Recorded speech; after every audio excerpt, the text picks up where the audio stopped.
Dishing with Sophie Gayot. Her 2013 restaurant issue just released at Gayot.com, and we've been telling you where to go, what to eat, and who you can't wait to meet.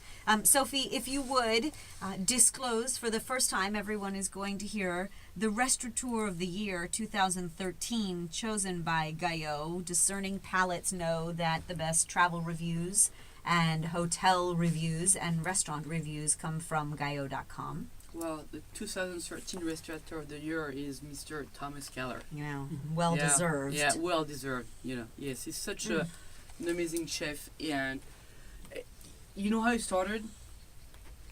How? After school, not after he was done high school, but after school, when in the evening, his mother was managing a restaurant in Florida. Yes. He was doing the dishes. From doing dishes, he became Thomas Keller'a. Where all great chefs start. So I interviewed him one day and I said, "How did you become Thomas Keller'a?" He goes, "My mom." I said, "Well, Thomas, I'm telling my son to do things. I don't think he listens to me the way you listen to your mom."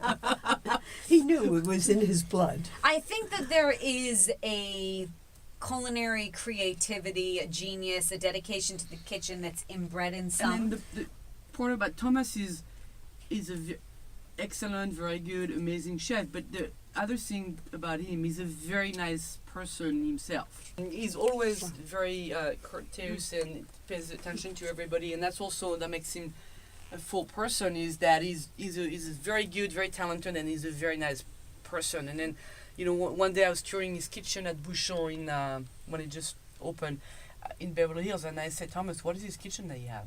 If you've been to Bouchon, if you've not been in the back, please know that the kitchen at Bouchon is bigger than the restaurant itself." And by the way, we mean, and because I agree with you, it is, I think, one of the most extraordinary sites. We mean spatially from the host stand to the bar to the dining room to the private dining room, as we call it, a PDR in the business, all the way back.